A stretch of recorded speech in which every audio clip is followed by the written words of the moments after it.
Bonjour à tous, ici Dominique Bélanger. Quel plaisir de vous retrouver pour une autre émission Aînés, on vous écoute. Cette semaine, on poursuit notre entrevue avec la ministre responsable des aînés et des proches aidants, Madame Marguerite Blais.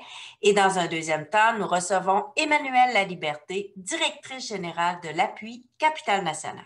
Mais d'abord, je vous présente ma co-animatrice, Madame Judith Gagnon, présidente de l'Association québécoise de défense des droits des personnes retraitées et pré-retraitées, AQDA Québec. Bonjour Judith. Bonjour Dominique. Comment ça va cette semaine? Bien, ça va très bien, comme d'habitude. Comme d'habitude. Demeurez avec nous tout de suite après la pause. Judith poursuit son entrevue avec Madame Blais. Moi, je trouve que, savez-vous qu'est-ce que je trouve, Marguerite, que vous faites?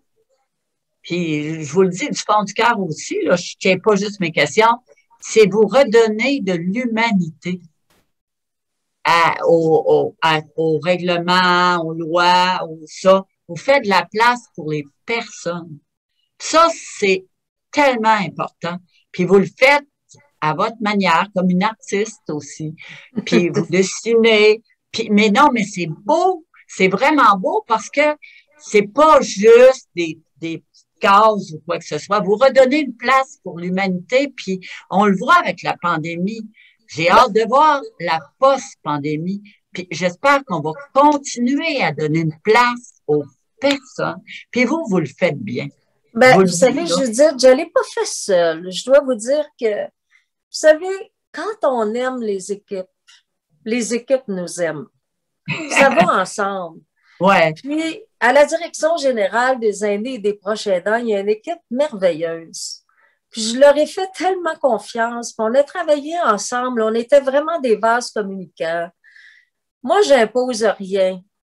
J'arrive avec des idées. Puis là, les idées se développent. Puis c'est ça la beauté. C'est quand on est plusieurs à développer une idée, l'idée devient encore plus riche. Puis, c'est pas mon projet, c'est notre projet. C'est le projet d'une société. Ouais. T'sais, moi, je ne suis qu'un maillon à l'intérieur de ça. Je suis revenue en politique pour ça, mais maintenant, c'est pas ma loi, c'est pas ma politique, c'est la loi de toutes les personnes proches aidantes, c'est la politique de toutes les personnes proches aidantes. Puis c'est aux personnes proches aidantes. Ça va être aux personnes proches aidantes de faire évoluer les plans d'action parce que dans les plans d'action, c'est chiffré. Puis même dans notre politique actuellement, il y a des gens faits. Entre autres, on a, puis je tiens à le dire, ça va être dans le plan d'action, les soins palliatifs à domicile, soutenir les personnes proches aidantes pour permettre à l'aidé de pouvoir recevoir les soins palliatifs à domicile. On a commencé, on a investi 4 millions là-dedans. On a ouvert 3 centres en soins palliatifs pendant la COVID. C'est quelque chose, ça. Puis on a investi 11 millions parce qu'il y avait justement de la détresse pour tout le soutien psychosocial. On n'a pas attendu le plan d'action pour développer des maisons Gilles Carle. On va embaucher 27 coordonnateurs à la prochaine danse pour être en mesure de tout coordonner les actions partout à travers le Québec dans les différentes régions. Mais ils vont être positionnés où, Marguerite? Dans les CIS et les CIUS. OK. Ça veut dire qu'on peut s'attendre dans notre belle région de Capitale-Nationale d'avoir un coordonnateur. Oui. Ah oui, vous allez en avoir un, puis il va en avoir un pour les Inuits, pour les Cris, pour les Premières Nations, les communautés ethno-culturelles. Oui, on va avoir des coordonnateurs pour... J'avais mis en place des coordonnateurs à la maltraitance. Ça a vraiment porté fruit parce que ça a permis de... Oui, je les connais bien. Ça a permis de faire en sorte que les actions soient coordonnées parce que sinon, tu as des actions à droite, à gauche, puis tu sais, à un moment donné, tu te dédoubles, puis « Ah, vous faites ça! » Puis tu te rends compte que la personne, l'autre organisme fait la même chose que toi, tandis que quand on peut coordonner les actions, je pense qu'on est capable de mieux faire ensemble. Alors, on va mettre des coordonnateurs à la prochaine danse. Puis, on va annoncer bientôt notre observatoire québécois en aidance, un observatoire scientifique pour être en mesure de faire, bien sûr, mesurer, avoir des statistiques, mais aussi nous orienter par rapport à nos actions qu'on va mettre en place. Et sur ce comité scientifique-là, il va y avoir des représentants des proches aidants. Et sur le comité des partenaires, ce seront des personnes proches aidantes, plus, bon, certainement des représentants d'organismes. Il faut que ces gens-là se parlent, il faut qu'il y ait une communication entre eux autres et on va favoriser ce dialogue entre chercheurs puis personnes proches aidantes pour nourrir le discours. Puis mais ça, c'est majeur. C'est majeur, Marguerite. Puis on reconnaît la Semaine nationale des personnes proches aidantes dans la loi pour faire de cette semaine-là vraiment des événements de sensibilisation par rapport à la proche aidance. Fait à un moment donné, là, c'est parti, ça. Ça va être aux personnes proches aidantes de faire avancer, évoluer tout ça, là. Ah non, mais je le sais, là, mais moi, je trouve ça, l'idée d'avoir un observatoire, de mettre en lien les gens, que ça soit dynamique, puis que les chercheurs et les gens qui sont sur le terrain puissent se contacter. Ça, moi, je trouve ça extraordinaire. Parce que c'est nécessaire. Là, justement, celui qui va diriger l'Observatoire québécois de l'aidance, vous savez, dans la vie, là, les gens viennent vers toi quand ils voient qu'il y a une montée positive, tu sais. Alors là, comme il va y avoir un observatoire soutenu par le gouvernement, ben là, eux autres, ils viennent de recevoir du financement pour 3 ans pour venir consolider. D'ailleurs, alors c'est extraordinaire parce que tout ça fonctionne ensemble. C'est un peu comme les maisons Gilles Carle. Le gouvernement arrive et investit 50 000 $ par lit de répit, mais il faut que ce soit la communauté qui offre une maison. OK. Par exemple, à Trois-Rivières, là, on a inauguré celle de Shawinigan. C'est Jean Chrétien qui a acheté une maison de 100 000 $, puis ils l'ont rénovée, puis c'est la communauté qui a rénové la maison. Puis là, la maison est là. Il y a eu plein de dons parce que ça prend des salles de bain adaptées avec des douches, puis etc., etc. Une belle maison. Mais là, le gouvernement arrive et soutient. Il y a 8 lits de répit, ben, soutient les 8 lits de répit. C'est 62 500 pour la première année, là, pour donner un coup de pouce, mais après, c'est à hauteur de 50 000. Mais là, on a 94 000, puis partout, il y a des maisons différentes. Alors, ça veut dire que la communauté est fière de sa maison, la communauté développe le bénévolat à l'intérieur, c'est la communauté qui s'organise pour le centre de jour. C'est merveilleux, là. Ah non, moi, je trouve que c'est... Mais dites-moi donc, dans la capitale nationale, ça va être à Sainte-Foy, je pense, la maison. Ah, OK, c'est ça que j'ai entendu parler, là. Oui, puis vous voyez, à Saint-René-de-Beauce, il y a une maison à Saint-René. Hey, c'est une maison, là, luxueuse, extraordinaire. C'est des gens très, très, très en moyen qui ont cédé pour 10 ans et un autre 10 ans renouvelable, leur maison sur le bord de l'eau, tu vois, avec des arbres. Il y a 11 chambres avec des douches là-dedans. C'est magnifique. Donc, c'est un legs. Et là, c'est la Société Alzheimer de Chaudière-Appalaches qui fait la gestion de la maison. Donc, c'est différent d'un endroit à l'autre. Et puis, c'est ça qui est merveilleux. C'est que le communautaire embarque là-dedans, la communauté avec le communautaire, puis le gouvernement est là en soutien pour tout ce qui s'appelle les soins. Mais moi, je trouve que c'est tellement des projets qui devraient se développer, des projets comme ça de partenariat avec la communauté.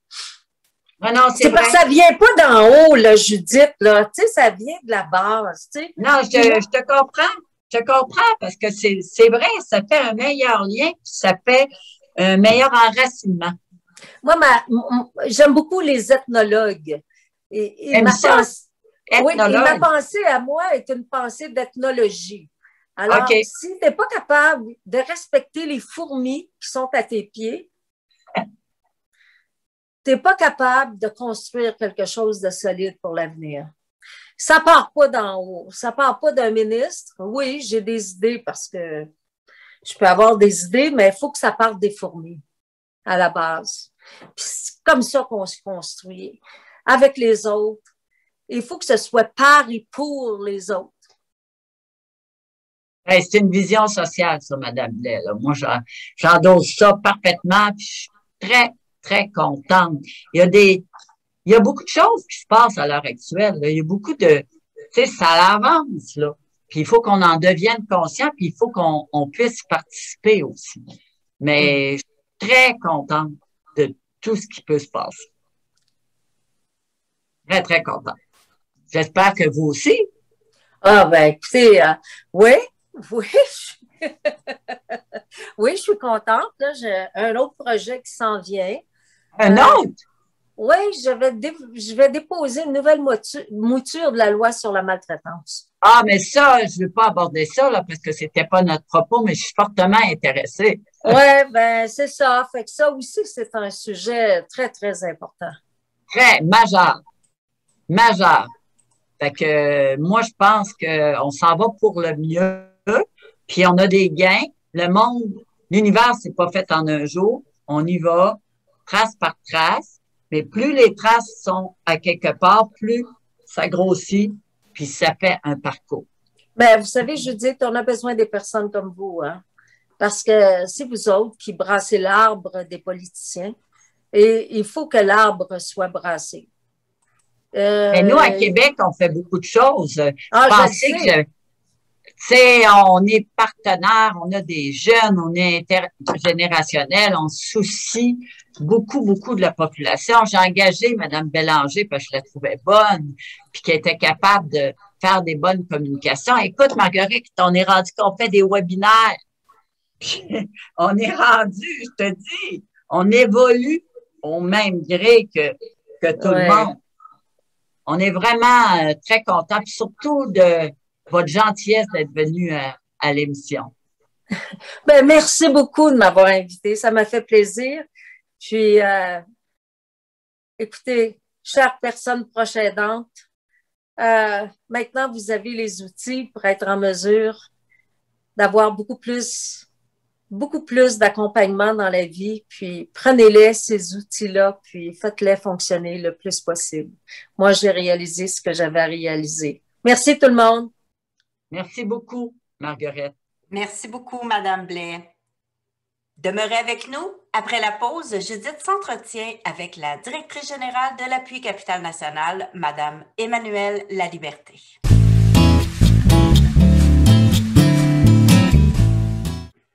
Alors, on est très content, Madame Laliberté, Emmanuelle Laliberté, qui est la directrice générale de l'Appui Capital National, de vous recevoir aujourd'hui. La mission de l'Appui est extraordinaire pour les proches aidants, puis ça va dans la lignée là, de la nouvelle politique pour les proches aidants. J'aimerais ça, Emmanuelle, que vous nous disiez quelle est la mission de l'Appui Capital National. Bonjour, Judith. Ça me fait plaisir d'être avec vous ce matin. Effectivement, l'Appui Capital National a une mission auprès des proches aidants. Je vais vous la lire parce que c'est quand même une définition et une mission assez longue. Donc, on parle de contribuer à l'amélioration de la qualité de vie et à faciliter le quotidien des personnes qui sont proches aidantes. Toute personne, donc, qui apporte un soutien à un ou à plusieurs membres de son entourage qui présente une incapacité temporaire ou permanente, que ce soit de nature physique, psychologique, psychosociale ou autre, avec qui elle partage un lien affectif, familial ou non. Le soutien apporté est continu ou occasionnel, à court ou à long terme et est offert à titre non professionnel. Je vous l'ai lu parce qu'effectivement, vous l'avez dit d'entrée de jeu, c'est que la mission de l'appui a changé dernièrement, puisque vous l'avez entendu, là, la mission est beaucoup plus large maintenant. Donc, on parle vraiment de toute personne proche aidante, pas nécessairement quelqu'un de la famille, mais bien quelqu'un de l'entourage avec un lien affectif ou non. Et pour une personne qui a toutes sortes d'incapacités, que ce soit temporaire ou à plus long terme. Alors, ça englobe vraiment bien l'ensemble des proches aidants et ça va tout à fait en lien, en concordance avec la nouvelle politique annoncée par Mme Blais dans les dernières semaines. Emmanuel, je voudrais savoir, est-ce que cette mission-là est opérationnelle maintenant ou il va y avoir une date? En fait, l'appui, quand ça a été créé, hein, vous le savez, Mme Gagnon, Oui. l'appui a été créé en 2009. En fait, les appuis, parce qu'il y a un appui dans chacune des régions, donc 17 appuis. Quand ça a été créé, il y avait la famille Chagnon qui était, dans le fond, un bailleur de fonds là, de ce projet-là. Et la présente entente prend fin en 2022. Donc, c'est vraiment bientôt. On parle après 2022 d'un élargissement de la mission et d'un élargissement du financement aussi. À l'heure actuelle, pour répondre à votre question, la mission est déjà plus large pour ce qui est des services info aidants et pour ce qui est du site web, mais toute la portion, si on veut, financement d'organismes, la portion bailleur de fonds de l'appui, ça va devenir tout proche aidant, mais seulement à partir de 2022-2023.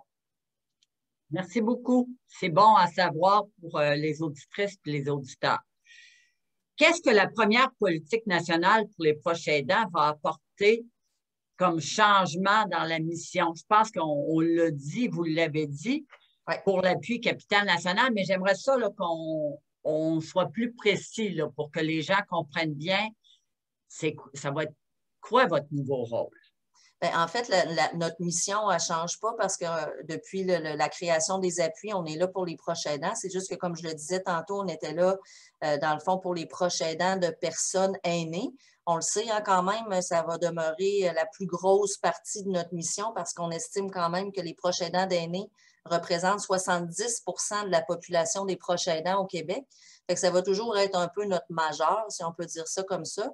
Mais avec l'élargissement puis avec la nouvelle politique, en fait, c'est qu'il n'y aura plus d'âge, il n'y aura plus non plus de type de maladie. Donc, ça va devenir vraiment pour tous les proches aidants.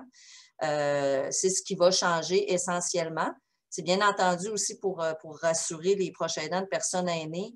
C'est sûr que ça ne se fera pas au détriment des proches aidants de personnes aînées. Ça, c'est important que les gens le comprennent.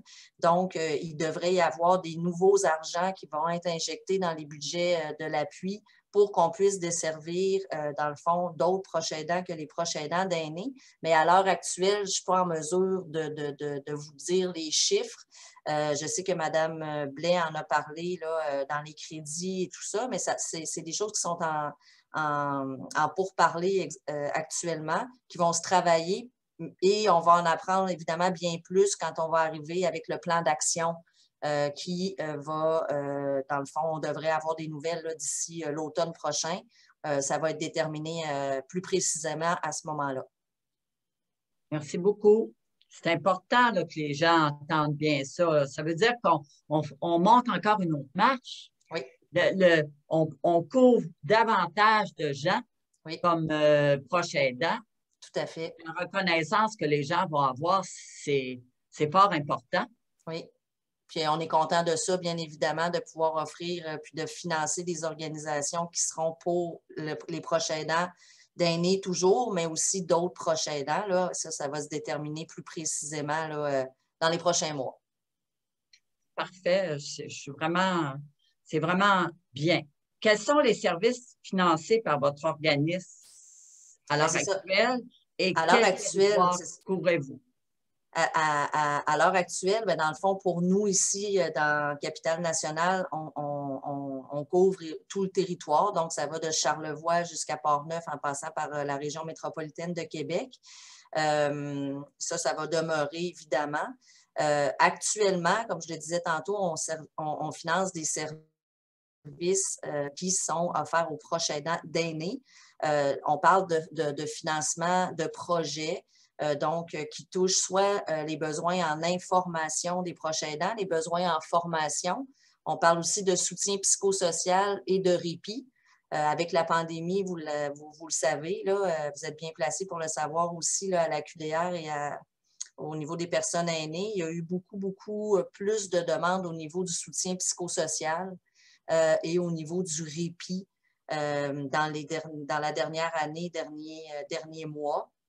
Donc, on est présent là, pour financer ces quatre sphères-là, si vous voulez, des différents organismes. Ça, je ne pense pas que dans la nouvelle mouture, ça va changer. Ça va juste probablement s'élargir.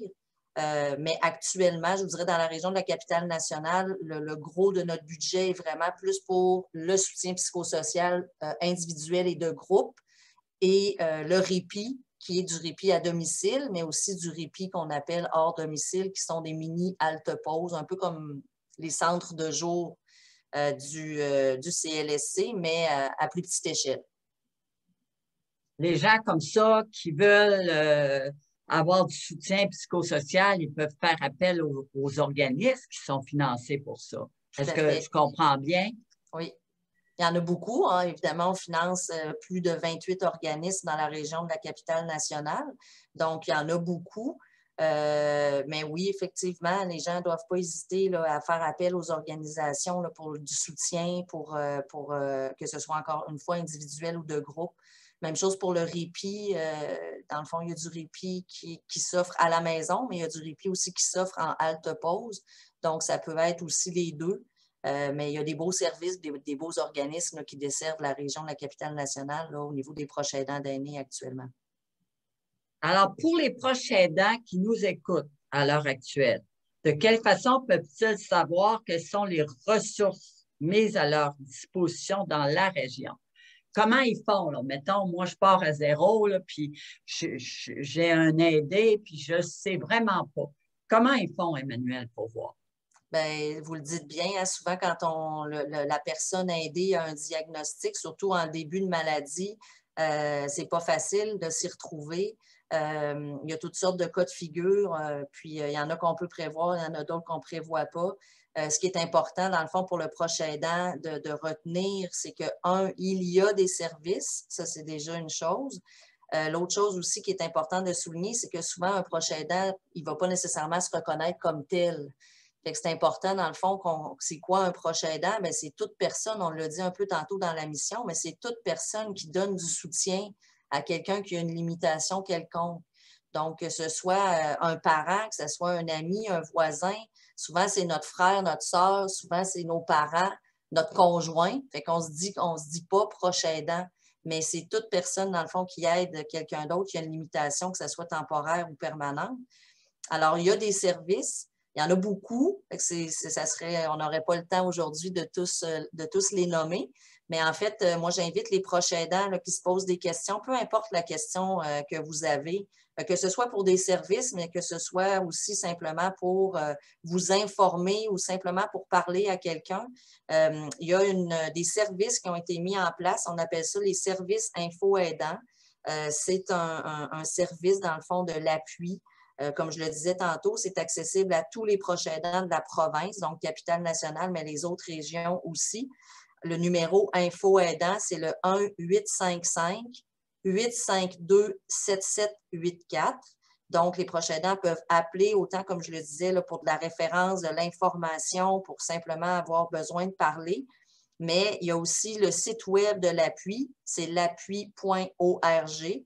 Où là, dans le fond, vous allez avoir accès à l'ensemble des services aussi parce qu'il y a un guide, il y a un répertoire de ressources où vous pouvez trouver l'information par région. Donc là, vous pouvez cliquer sur Capitale nationale, mais c'est la même chose pour toutes les régions. Puis, il ne faut pas hésiter là, à appeler. Évidemment, c'est un service qui est gratuit. C'est un service qui est confidentiel. La majorité des personnes qui travaillent là, les conseillers, sont des conseillers qui sont soit des travailleurs sociaux ou autres professionnels. Et c'est ouvert, en fait, 7 jours sur 7, de 8 heures le matin à 8 heures le soir. Donc, ça veut dire qu'ils peuvent appeler la fin de semaine puis ils vont avoir une réponse? Oui, puis même 8 heures le soir, même le soir, là, oui, effectivement. Ça, c'est vraiment très important parce qu'il y en a qui travaillent. Oui. Il y a des gens qui sont pressés, mais ils ont besoin, puis ils ne peuvent pas appeler à leur travail. Fait que voulez-vous me répéter le numéro de téléphone? Parce que ça, c'est magique, là. Oui, en fait, c'est les services Info Aidant. Les gens peuvent aller sur Internet et taper Info Aidant ou l'appui parce que vous allez avoir les deux. Donc, le numéro de téléphone, c'est 1-855-852-7784 et le site web, c'est l'appui.org. En terminant, mais j'aimerais rajouter quelque chose parce que vous savez, ça fait quelques années, Emmanuel, que vous travaillez pour l'appui Capital National. Ça fait 7 ans. 7 ans. Ouais. Écoutez, est-ce que vous trouvez qu'il y a une évolution dans les services rendus, dans le nombre de services qui sont rendus? Moi, j'aimerais ça rapidement, là, parce que ça m'a toujours... C'est intéressant là, de savoir ça pour les auditrices, les auditeurs. Bien, en fait, quand on est arrivé l'appui en 2012, parce que la plupart des appuis étaient là en 2009, mais nous, on était un peu retardataires dans la capitale nationale. Il y avait déjà des organisations, entre autres comme l'Association des proches aidants de la capitale nationale, qui offraient des services aux proches aidants, mais on en entendait beaucoup moins parler. Dans le fond, avec la venue des appuis, avec la venue de la loi, avec un budget qui a été voté pour aider, dans le fond, les proches aidants d'aînés, ce que ça a fait, c'est qu'on a vraiment développé des projets dans l'ensemble de la région de la capitale nationale et avec la nouvelle politique, ça va être encore mieux. Bien, merci beaucoup pour ce que vous faites pour les proches aidants. C'est très apprécié. Puis le cœur que vous mettez. Ouais, merci, ça fait plaisir. Merci beaucoup, Emmanuel. Merci à nos deux invités d'aujourd'hui, Mme Marguerite Blais, ministre responsable des aînés et des proches aidants, ainsi que Mme Emmanuelle Laliberté, directrice générale de l'appui Capitale Nationale. Judith, comme à l'habitude, je vous laisse le mot de la fin. On est chanceux aujourd'hui pour les proches aidants. On a bien vu qu'il y avait des ressources. On a vu aussi qu'on a un appui Capitale Nationale qui peut nous aider. Vous avez un numéro de téléphone, vous avez des gens qui sont fort accueillants, puis ils sont branchés sur vos besoins. Alors, je leur dis merci, puis je vous dis appelez. Merci à tous d'avoir été là. C'est un rendez-vous la semaine prochaine. D'ici là, prenez soin de vous.